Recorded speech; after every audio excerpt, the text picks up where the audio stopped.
გესალმებით ყველას, ძალიან დიდი მადლობა მობრძანებისთვის. ჩვენი დღევანდელი პრესკონფერენციის თემა ეხება, მე ვფიქრობ, ძალიან საინტერესო ინიციატივა, რომელიც პრინციპში ყველა შემთხვევაში უნდა დაწყებულიყო, ანუ გამოვლენილიყო ადრე თუ გვიან, გულისხმობ ეროვნული ბიბლიოთეკის სამეცნიერო პოპულარული ჟურნალის გამოცემას, ჟურნალისას, რომელიც ყველა შემთხვევაში ბუნებრივია, თქვათ, თან უნდა სდევდეს ისეთი ტიპის აკადემიური, თქვათ, ორგანიზაციის ცხოვრებას, როგორც ეროვნული ბიბლიოთეკა, თუმცა მანამდეც ბუნებრივია ეროვნული ბიბლიოთეკას ჰქონდა საკმაოდ საინტერესო აქტივობები ამ მიმართულებით, მე ვგულისხმობ, თქვათ, გამოცემებს და ასე შემდეგ, მაგრამ ჩვენ გვინდა, თქვათ, ეს სფერო განვავრცოთ, ის გავხადოთ უფრო პოპულარული და როგორც თქვათ, დღეს მოზაშია პოპულარულ სამეცნიერო ტიპის ჟურნალი შევთავაზოთ. საზოგადოებას, რომელიც ბუნებრივია ყოველთვის ელის ეროვნული ბიბლიოთეკისგან კულტურული თუ სამეცნიერო მიმართულებით გარკვეულ სიახლეებს. მე სანამ თქვათ უშუალოდ ჟურნალის თვისობრივ მხარეზე გადავიდოდ და წარმოგიდგენთ ჩვენი თქვათ დღევანდელი პრესკონფერენციის წევრებს, შესანიშნავი პროზაიკოსი და ჩვენი ეროვნული ბიბლიოთეკის თქვათ ერთ-ერთი თანამშრომელი ზუსტად ამ მიმართულებით, გულისხმობ საგამომცემლო მიმართულებას, ბატონი ოვაკი კილაშვილი და ჩვენი ახალი თანამშრომელი, რომელიც უშუალოდ იქნება კურატორი ახალი გამოცემისა, ირაკლი ხვედელიძე, რომლებიც ერთი მხრივ თქვათ, თქვენ მოგითხრობენ თუ რა ტიპის თქვათ გამოცემებს ვახორციელებდით აქამდე, რა იყო ჩვენი აქტივობები, ხოლო მეორე მხრივ უფრო დეტალურად, ბუნებრივია ძალიან დიდ დროს არ წაგართმევთ, შეძლებს დაგვარად დეტალურად, თქვათ აგიხსნით თუ რა იქნება ჩვენი თქვათ აი ამ ახალი გამოცემის მიზანი და მიზეზიც, იმ უბრალო მიზეზის გამო, რომ თქვათ მიზეზების გარეშე ბუნებრივია ამ ყველაფერს არ დავიწყებდით. მე თვითონ ძალიან მოკლედ მოგახსენებთ, რომ ეროვნულ ბიბლიოთეკაში თქვათ ძალიან მაღალ დონეზე ბუნებრივია რაღაც პერიოდებში თქვათ ხორციელდებოდა გარკვეული გამოცემები, მაგრამ ამ ყველაფერს არ ქონდა მაინც სისტემური ხასიათი, იმ უბრალო მიზეზის გამო, რომ ეროვნული ბიბლიოთეკა მაინც ასოცირდებოდა სხვა ტიპის აქტივობებთან, მაგრამ მსოფლიოში არსებობს ძალიან ბევრი პრეცედენტი ამ კუთხით, განსაკუთრებით თქვათ დასავლურ ბიბლიოთეკებში, როდესაც ეროვნული ბიბლიოთეკა ასოცირდება ერთი მხრივ თქვათ სამეცნიერო პროცესთან, როგორც ასეთთან და მეორე მხრივ შეიძლება გარკვეულ სწავლებებთან სხვადასხვა დისციპლინებისა. თქვათ საინსტიტუტო ფორმატში გადასვლაზე ბუნებრივია ჯერჯერობით ჩვენ საუბარი არ გვაქვს, ამას მომავალი გვაჩვენებს რამდენად თქვათ ეფექტურად შევძლებთ ამ ყველაფრის განხორციელებას, რაც შეეხება უშუალოდ ჟურნალს, ის არ იქნება მხოლოდ ბიბლიოთეკისტვის და მხოლოდ ბიბლიოთეკარებისთვის, ეს ხაზგასმელია, ამ ჟურნალში მონაწილეობას მიიღებენ სხვადასხვა უნივერსიტეტის პროფესორები და ასევე სტუდენტებიც, რაც ძალიან მნიშვნელოვანია იმ თვალსაზრისით, რომ თქვათ მათი თქვათ სამეცნიერო ხედვების პოპულარიზება მოხდება, გეგმავთ სხვადასხვა ტიპის სამეცნიერო კონკურსებსაც, რაც ასევე მნიშვნელოვანი მგონია და თქვათ გვინდა რომ გარკვეულწილად აისახოს ის თქვათ სამეცნიერო მიღწევები, რაც დღეს საქართველოში გვაქვს, მე ვგულისხმობ საქართველოში მოღვაწე თქვათ მეცნიერებსაც და ასევე მეცნიერებს, რომელიც თქვათ მოღვაწეობენ დღესდღეობით საქართველოს ფარგლებს მიღმა, მაგრამ საქართველოს სახელით ძალიან გვინდა რომ თქვათ დიდი აქცენტი გავაკეთოთ თარგმანებზე, ამ მხრივ თავისთავად განებირებული არა ვართ, მოგეხსენებათ სამეცნიერო ლიტერატურა არ არის კომერციული ლიტერატურა და ამ უბრალო მიზეზის გამო ძალიან ძნელდება თქვათ ამ თვალსაზრისით თქვათ თარგმანში გამომცემლობების მხრიდან ფულის ჩადება, იქიდან გამომდინარე რომ თქვათ ეროვნული ბიბლიოთეკა არის სახელმწიფო ორგანიზაცია, მას გარკვეულწილად ალბათ აქვს შესაბამისი ვალდებულებებიც, რომ ის ფუნდამენტური მიღწევები, რაც დღეს თქვათ მეცნიერებაში გვხდება და ის ძირითადი მეცნიერები იქნება ეს ჰუმანიტარული სფეროს, ტექნოლოგიური სფეროს თუ სხვა მიმართულებით ჩვენ გავაცნოთ ჩვენს მკითხველს. კიდევ ერთხელ ხაზს უსვამ, რომ ჩვენ შევეცდებით მაქსიმალურად პოპულარული იყოს ჟურნალი, ანუ ზედმეტად არ იყოს დატვირთული სპეციფიკური სამეცნიერო ტიპის თქვათ ტერმინები და ასე შემდეგ, თუმცა ამასაც ბუნებრივია გვერდს ვერ აუვლით, იქიდან გამომდინარე, რომ გამოცემა არის აკადემიური და ამ პოპულარობისთვის ჩვენ გარდა ამ კონკურსებისა შეიძლება შევთავაზოთ სხვადასხვა ტიპის კროსვორდები ან სახალისო თქვათ რაღაც ნიუანსები, რომლითაც ჟურნალი შეიძლება ეს კომიქსებიც იყოს, რიგ შემთხვევაში ჟურნალი იქნება გამდიდრებული. რაც შეეხება თქვათ აქამდელ გამოცემებს, ბუნებრივია ბატონი ოვაკი კილაშვილი ამაზე ისაუბრებს, რომელიც ასევე ჩართული იქნება ბუნებრივია ძალიან აქტიურად აი ამ ახალ გამოცემაში, მე მას გადავცემ სიტყვას. მოგესალმებით, მადლობა მოგახსენებთ დღევანდელი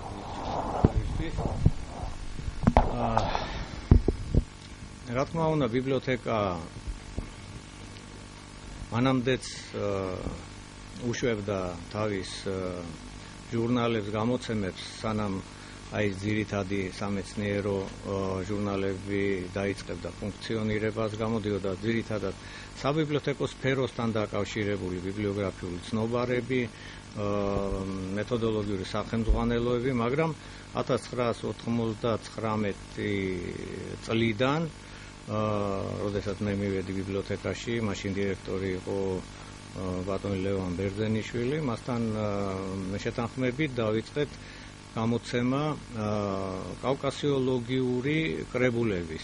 რატომ ამას კავკასიოლოგიური? მოგეხსენებათ, რომ ბიბლიოთეკა ჩვენი ბიბლიოთეკა დაარსდა 1856 წელს. ეს იყო ვორონცოვის პირადი ბიბლიოთეკის საფუძველზე ჩამოყალიბებული პირველი საჯარო ბიბლიოთეკა კავკასიაში, მეორე რუსეთის იმპერიაში, მანამდე ოდესაში დაარსა ესეთი ბიბლიოთეკა და უშვებდნენ, იმავე პერიოდში ჩამოყალიბდა რუსეთის გეოგრაფიული საიმპერატორო გეოგრაფიული საზოგადოების ფილიალი, განყოფილება, რომელსაც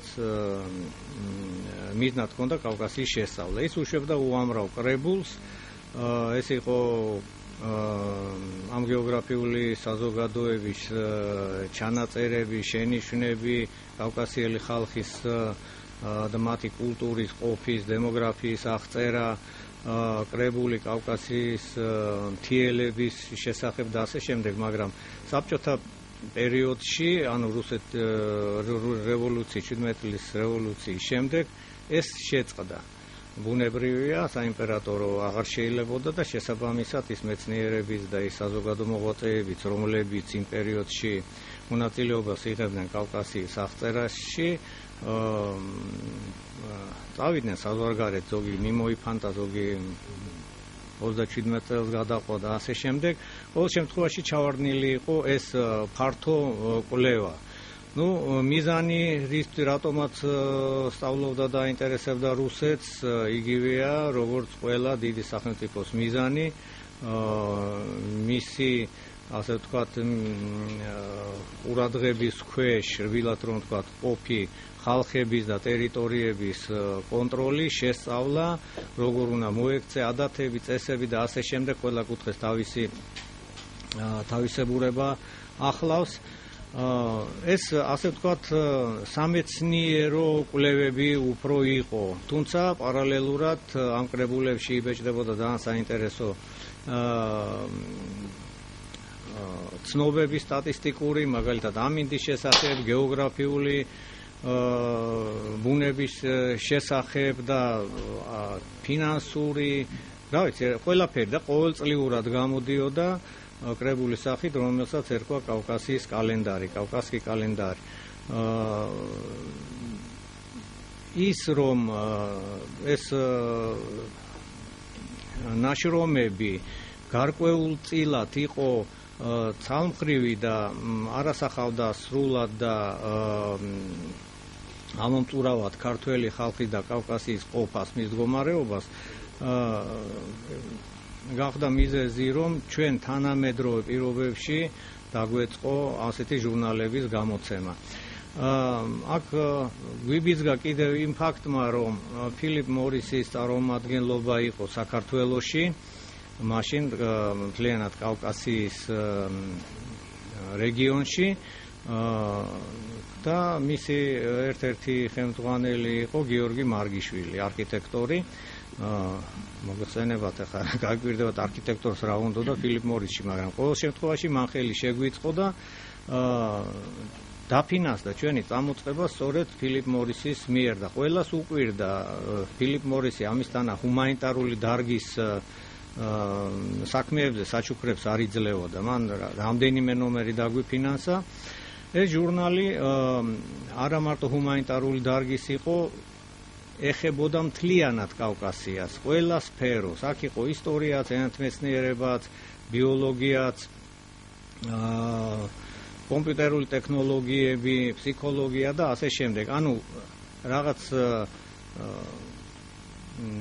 ზოგადი ცნობები რომ მიგვეღო კავკასიის ისტორიის, თანამედროვეობის და მომავლის შესახებ, ყველაფერი აქ იბეჭდებოდა. გამოვიდა 20 ტომი გამოვიდა კავკასიის მაცნე, 3 ტომი ცალკე არქიტექტურას იყო მიძღვნილი, არქიტექტურული კონფერენციები ტარდებოდა საერთაშორისო. გამოვიდა ჩეხებთან ერთად ვაცლავ ჩერნისადმი მიძღვნილი კრებული, ვაცლავ ჩერნი მოგეხსენებათ ქართველოლოგი იყო, აქ ნასწავლი გივი ნებიერიძესთან ერთად, ახვლედიანთან და ასე შემდეგ. აი ეს კრებულები მიეძღვნა თქვათ კავკასიის მაცნესთან ერთად სულ გამოდის 24. ამავე დროს პარალელურად დამფუძნებლები, რა თქმა უნდა, პარლამენტის ეროვნული ბიბლიოთეკა, თბილისის სახელმწიფო უნივერსიტეტი, მეცნიერებათა აკადემია, რუსეთის მეცნიერებათა აკადემია, მოსკოვის ლინგვისტური უნივერსიტეტი და რედკოლეგია იყო საკმაოდ ფართო.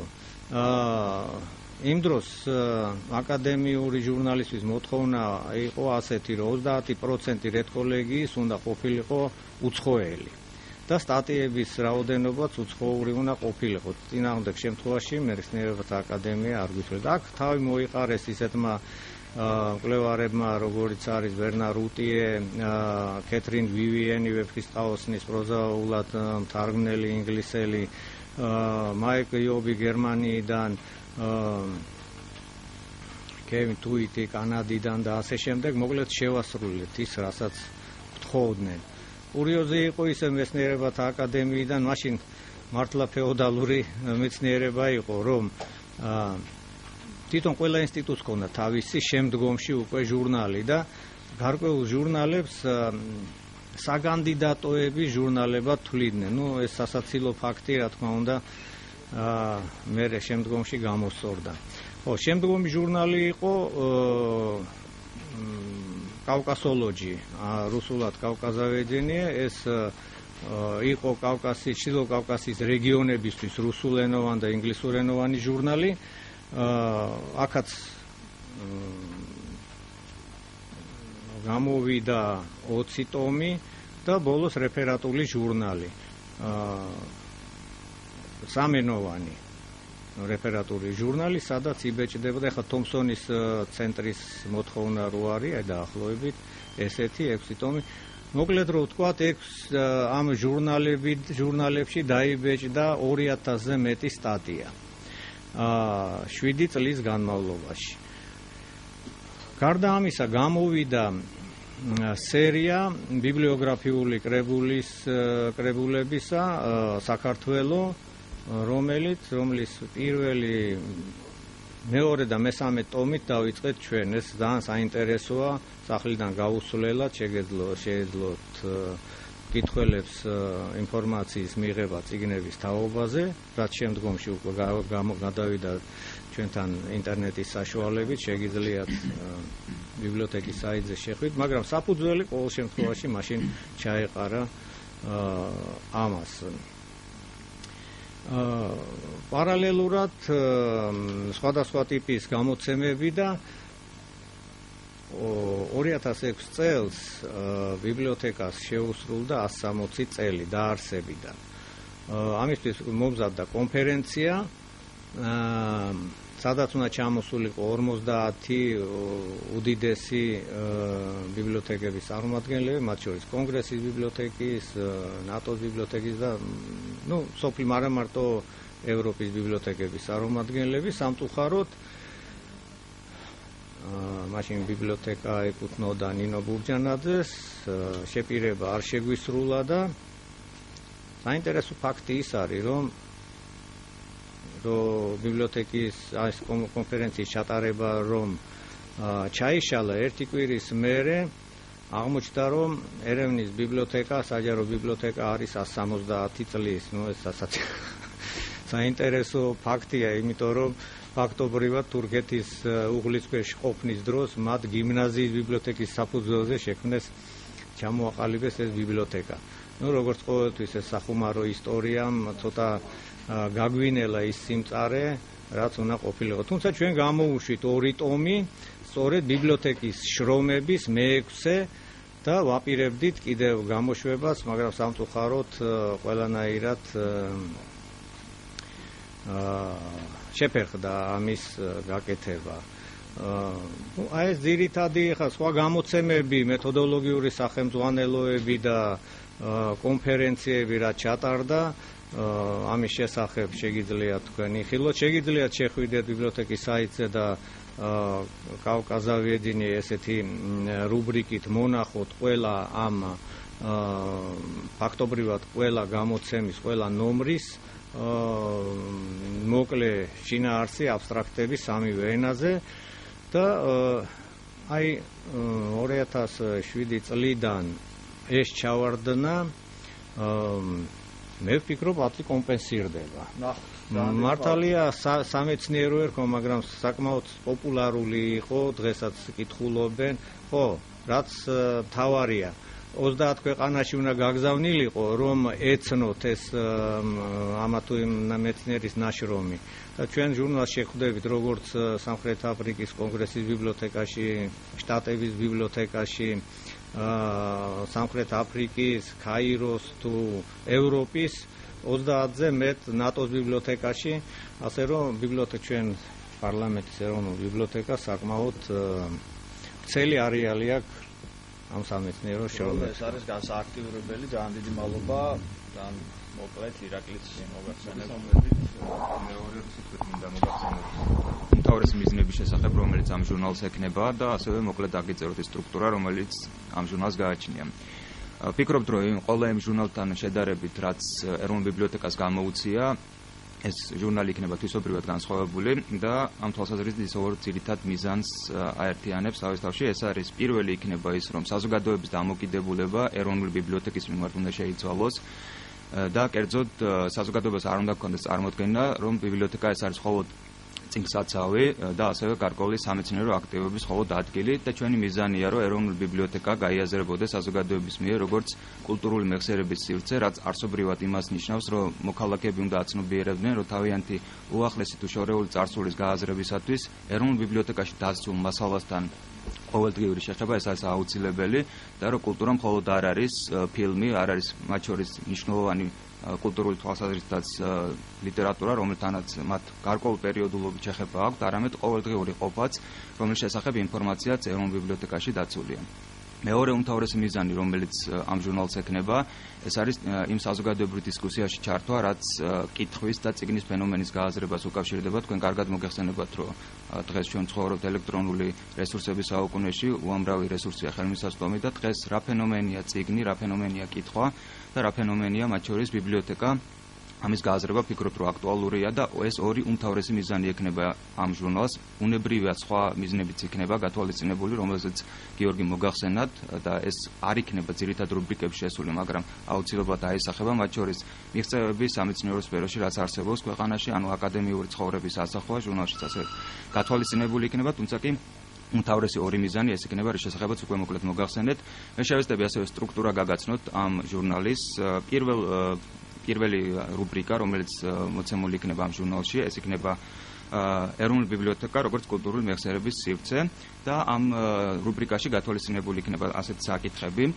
ერთი მხრივ წარმოდგენილი იქნება უშუალოდ ის მასალა, რომელიც დაცულია ეროვნულ ბიბლიოთეკაში. ყოველგვარი დასკვნების გარეშე ჩვენ შევეცდებით, რომ ეს მასალა უბრალოდ მივაწოდოთ საზოგადოებას და ერთგვარად კულტურული ვიკიპედიის ფუნქციად შეასრულოს ამ ჟურნალმა და მეორე მხრივ, გარდა ნედლი მასალისა, რომელიც საზოგადოებას მიეწოდება, ჩვენ გვინდა, რომ ასევე თეორიული გააზრებისათვის გარკვეული საფუძველი შევქმნა და ამიტომ ჩვენ გავათავსებთ აქ ასევე პოპულარულ ენაზე დაწერილ სამეცნიერო სტატიებს, მათ შორის ისეთ სტატიებს, რომ პირველ ნომერში გათვალისწინებული იქნება ისეთ სამეცნიერო სტატიები, რომელთა მიზანიც იქნება ბიბლიოთეკის და არქივის, ასევე კულტურული ღირებულების გააზრებას დაუკავშირდება ეს სტატიები. გათვალისწინებული იქნება აუცილებლად საბჭოთა პერიოდი, ასეთი საკითხი იქნება მოცემული ამ რუბრიკაში. ჩვენ კარგად მოგვეხსენება, რომ საბჭოთა პერიოდი უახლესი წარსულია ჩვენი ქვეყნის და ჯერ კიდევ კარგად არ არის გააზრებული ეს პერიოდი. ამიტომ ჩვენ გვინდა, რომ ის მასალები, რომელიც ძალიან აქტუალურია ამ საკითხით და რომელიც დაცულია ეროვნულ ბიბლიოთეკაში, თუმცა კი ნაკლებად ცნობილია საზოგადოებისათვის, ეს მასალა პერიოდულობით სისტემატურად მივაწოდოთ საზოგადოებას, ანუ ერთ-ერთი ქვესაკითხი იქნება საბჭოთა პერიოდი.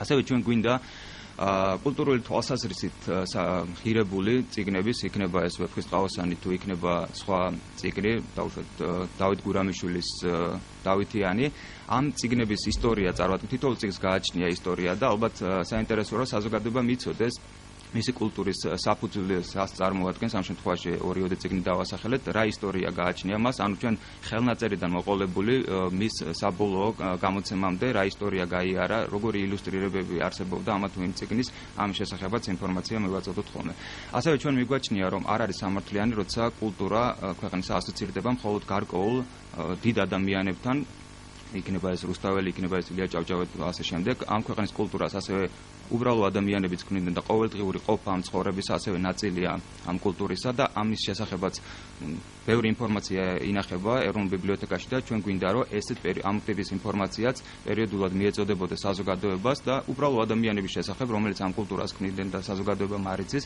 მათ შესახებაც ინფორმირებული გახდეს.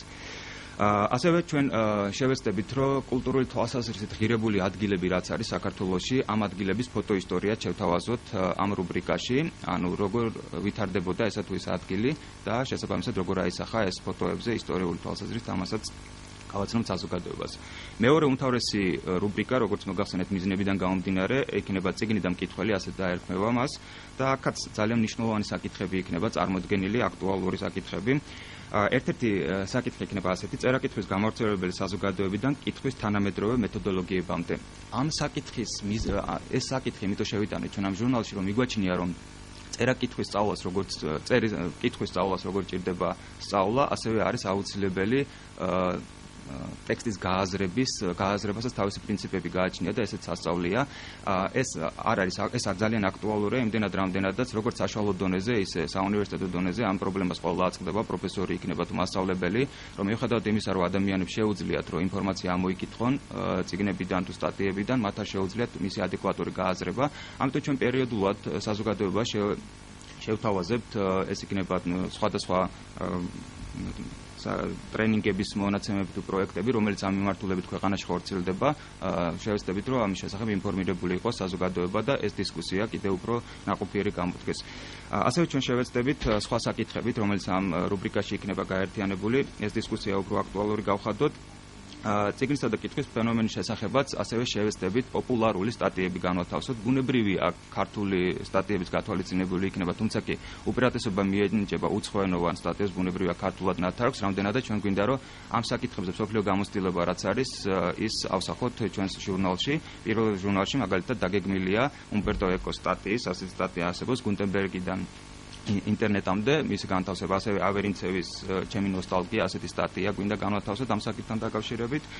შევეცდებით ასევე წიგნის ფესტივალების შესახებაც მივაწოდოთ საზოგადოებას ინფორმაცია. მოგეხსენებათ, რომ როცა იმართება წიგნის ფესტივალი, მას ყოველთვის დისკუსია მოყვება ხოლმე, რა წიგნები გამოვიდა და რამდენად აქტუალურია და დღევანდელ საზოგადოებისათვის რამდენად მნიშვნელოვანია ამ წიგნების გამოსვლა ბაზარზე და ამის შესახებაც ჩვენ გვინდა რომ ინფორმირებული იყოს ამ ჟურნალის მკითხველი.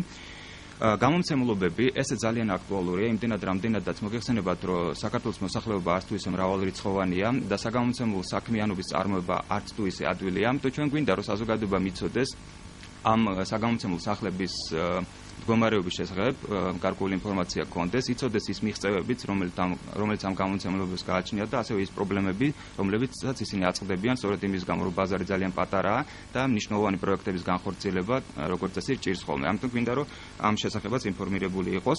ასევე აქ გარდა სერიოზული საკითხებზე ბუნებრივია იქნება უფრო სახალისო, მაგრამ თავისთავად საინტერესო საკითხები გათვალისწინებული, ამიტომ ჩვენ ვიცით, რომ თითოეულ ადამიანზე ალბათ გარკვეულ წიგნს ყოველთვის რაღაც გავლენა მოუხდენია, წარუშლელი. ამიტომ ჩვენ შევეცდებით, რომ გამოჩენილი ადამიანებს დავეკითხოთ ამის შესახებ და მათი მოსაზრებები ავსახოთ ჩვენს გვერდებზე, სადაც წარმოდგენილი იქნება მათი შთაბეჭდილებები, რომელიც მათზე ამა თუ იმ წიგნმა მოახდინა.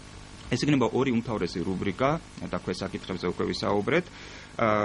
აქვე უნდა დავამატო, პირადი ბიბლიოთეკა იქნება გათვალისწინებული, ჩვენ ვესტუმრებით ბიბლიოფილებს და შევეცდებით მათი სამუშაო გარემო წარმოვაჩინოთ, როგორ სამუშაო გარემო გააჩნიათ ბიბლიოფილებს მოგეხსენებათ გააჩნიათ საკმაოდ მრავალრიცხოვანი ბიბლიოთეკა პირადი და საინტერესო იქნება მათი დამოკიდებულება ერთი მხრივ წიგნისადმი დღეს 21 საუკუნეში რამდენად რას ნიშნავს მათთვის წიგნი და იმავდროულად რა სხვაობა არსებობს პირად ბიბლიოთეკასა და ეროვნულ ბიბლიოთეკას შორის. როგორც მოგახსენეთ, ასევე ჟურნალის ფუნქცია იქნება ის, რომ გავიაზროთ ზოგადად ბიბლიოთეკა რა ფენომენია, ამიტომ ცალკე რუბრიკა იქნება ასეთი ბიბლიოთეკა სხვადასხვა მედიაში. მხატვრული ლიტერატურა საკმაოდ ბევრი დაწერილა, სადაც ბიბლიოთეკა არის ასე ვთქვათ მთავარი საკითხი, რომელზეც რეფლექსია ამოცემული ამ მხატვრულ ლიტერატურაში, ასევე მხატვრული ლიტერატურის პარალელურად ჩვენ შევეცდებით წარმოვადგინოთ ბიბლიოთეკა მხატვრობაში, ბიბლიოთეკა ფოტოებში. ერთ-ერთი რუბრიკა იქნება ასევე ბიბლიოთეკა 21 საუკუნეში და ერთ-ერთი ამ რუბრიკის საკითხებსა შორის იქნება მსოფლიო ბიბლიოთეკები, სადაც შევეცდებით ჩვენ წარმოვაჩინოთ თუ როგორ ფუნქციონირებს დღეს მსოფლიო ბიბლიოთეკები, რა მიღწევები გააჩნიათ და მათ შორის ჩვენ რა გვაქვს გასაკეთებელი ამ მიმართულებით, ესეც აქტუალური იქნება. ვფიქრობთ, ასევე იქნება ეროვნული ბიბლიოთეკის ისტორია, მისი სამკითხველო დარბაზების ჩათვლით, იმიტომ რომ თითოეულ სამკითხველო დარბაზსაც ასევე თავისი ისტორია გააჩნია და ავსახათ ამ ისტორიას, როგორ ვითარდებოდა, როგორც მისი სამუშაო გარემო, ისე მომსახურება. წარმოდგენილი იქნება ასევე ეროვნული ბიბლიოთეკას სურს, რომ გარკვეული ანგარიში ჩააბაროს ხოლმე საზოგადოებას იმის შესახებ თუ რას აკეთებს ის, ამიტომ ამ ნაწილში, სადაც საუბარი იქნება ბიბლიოთეკა რუბრიკას, რომელსაც ერქმევა ბიბლიოთეკა 21 საუკუნეში, ეროვნული ბიბლიოთეკის ანგარიში იქნება მოცემული, სხვადასხვა დეპარტამენტი თავიანთ მოხსენებას წარმოადგენს, დავბეჭდავთ ხოლმე თუ რა გააკეთეს გარკვეულ პერიოდში, რომ პერიოდულობითაც ეს ჟურნალი გამოიცემა. მოცემული იქნება ასევე სახალხო სტატისტიკა, რამდენი მკითხველი ყავს ვთქვათ, ეროვნულ ბიბლიოთეკას რას კითხულობენ, ძირითადად ვინც ეროვნულ ბიბლიოთეკაში მოდის და სხვა ტიპის სტატისტიკებიც განთავსდება ამ ჟურნალში. წარმოდგენილი იქნება რეგიონალური ბიბლიოთეკებიც, ჩვენ გვინდა მათი რეპრეზენტაცია და მათი წარდგენა მოვახდინოთ, რომ მათი პრობლემები თუ მიღწევები ასევე საჯარო გახდეს და საზოგადოება მიცოდეს ამის შესახებ და ასევე ერთი დღე ბიბლიოთეკა არის, როგორ ფუნქციონირებს ჩვენი ბიბლიოთეკა და როგორი არის ერთი დღე იმ ადამიანისა, ვინც იქ მიდის, კითხულობს თუ მუშაობს. ამასაც წარმოვადგენთ. ეს იქნება ძირითადი რუბრიკები და როგორც გიორგი მოგახსენათ, აქ გათვალისწინებული იქნება ასევე მათ შორის სამეცნიერო მიღწევები, რომელიც აკადემიურ სივრცეში არსებობს, ამიტომ დამატებითი სახით მოცემული იქნება სხვადასხვა თემატიკა, მაგალითად ახალგაზრდა მეცნიერთა პოპულარიზებას ისახავს ასევე ჟურნალი, შევეცდებით მათი სტატიები გამოვაქვეყნოთ და ასევე იქნება წარმატებული მეცნიერებთან ინტერვიუები, როგორ წარმოუდგენიათ მათ მეცნიერების განვითარება და საერთოდ მათ შორის ბიბლიოთეკის როლს მეცნიერების განვითარებაში, განსაკუთრებით ჰუმანიტარული მეცნიერების განვითარებაში ისინი როგორ ხედავენ. ეს იქნება მოკლედ, თუ შეიძლება დაერქვას ამას მოკლე სტრუქტურა ამ ჟურნალისა, რომლის გამოცემასაც ჩვენ უახლოეს პერიოდში გეგმავთ.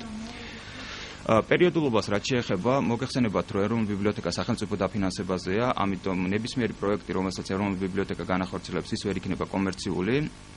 ამიტომ უნდა გამოიცეს ეროვნული ბიბლიოთეკის სახსრებით. ჩვენ ჯერჯერობით გეგმავთ, რომ ეს იყოს როგორც ელექტრონული ვერსია არსებობს, ისე ბეჭდური ვერსია. ბეჭდური იქნება ძირითადად ჩავთეთრი პირველ ეტაპზე და გარეკანი იქნება ფერადი, იმიტომ რომ ეს ფინანსებთან არის დაკავშირებული. მას შემდეგ რაც ეს ჟურნალი გამბოა და მისი აქტუალობა უფრო საჯარო გახდება, ფიქრობთ, რომ უკვე გამოჩნდებიან ინვესტორები და ანუ ინტენსივობა ჟურნალის გამოცემისა დამოკიდებული იქნება დაფინანსებაზე.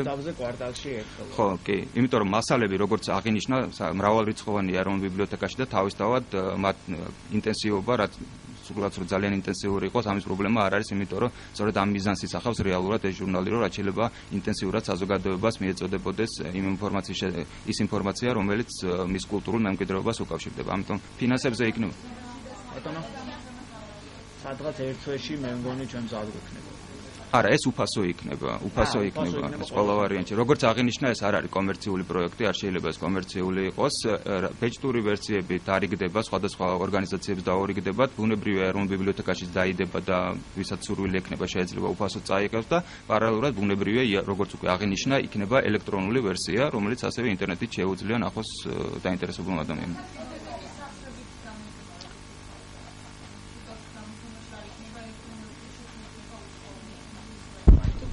არა, დაფინანსების პრობლემის გამო მე პროფილის შესახებ არ მithქვამს, შეიძლება და ორი სიტყვით გვეთქვა, რომ ეს პოპულარულ სამეცნიერო ტიპის ჟურნალი იქნება. რაც შეეხება პოპულარულობას, მოგეხსენებათ, რომ პოპულარულ ფართო მკითხვაზეა გათვლილი, ანუ აქ უცხოენოვანი არაფერი არ იქნება. ყველა სტატიები უცხოენოვანი იქნება, ოღონდ ნათარგმნი იქნება ქართულად, ხო.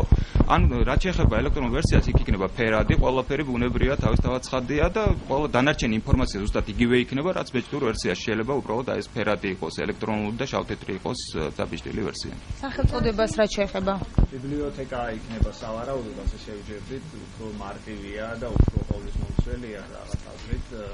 ქონდა რამდენიმე სხვადასხვა ვერსია, მაგრამ საბოლოოდ ერთი შეხედვით პრიმიტიულ, მაგრამ მე ვფიქრობ მაინც ყოვლისმომცველ ვერსიაზე შევჯერდით. მეორე ტირაჟი ვფიქრობთ, რომ საწყის ეტაპზე სადღაც 500-დან 1000-მდე იქნება, მაგრამ ამის გაზრდა შესაძლებელი იქნება თუ კერძო ინიციატივები გამოიჩენენ, თქვათ აქტიურობას, იქნებ გამდენოთ ჩვენ ახლა ძალიან მალე ვაფუძნებთ მეგობართა და თქვათ მრჩეველთა ჯგუფს, რომელიც შესაძლოა თქვენ ძალიან მალე გაიგებთ ამაზეც და დაგვაჭირებთ, ჩვენ ალბათ შესაძლებლობა გვექნება, რომ თქვათ ამ კერძო ინიციატივების საშუალებით რაღაც მიმართულებები გავაძლიეროთ ელემენტებში. და ანუ რომელ ორგანიზაციების საშუალებით გავხდება ის დაუდგება. ძირითადად საგანმანათლებლო ტიპის ორგანიზაციებს დაურიგდება, ბუნებრივია დაურიგდება მედიასაც ყველა შემთხვევაში და ასევე ვფიქრობთ, რომ თქვათ სხვადასხვა პრეზენტაციაზე, რომელიც იქნება თემატური ეროვნულ ბიბლიოთეკაში გამოვიტანთ აი ჟურნალებს და შესაბამისად თქვათ მაშინ მოსულ შესაბამის კითხვებს ექნება საშუალება რომ გაეცნოს. სადღაც ვფიქრობთ, რომ ერთ დღეში უკვე მზადდება გარდიგი წილი მასალებისა უკვე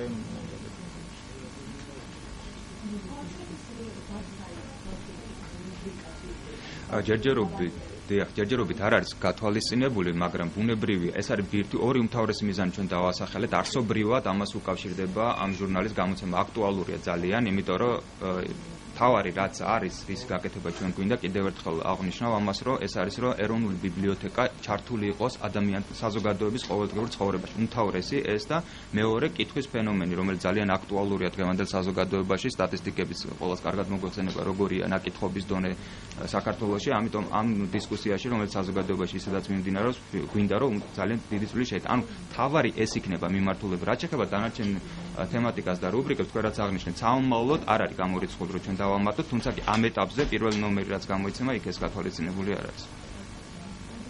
თუ არა და ინდივიდუალურად შეგიძლიათ სამიზნე ჯგუფი არის ბუნებრივია სტუდენტები და დაუმთავრებელი სკოლის და ასევე ბიბლიოთეკით დაინტერესებული ადამიანები. დიდი მადლობა.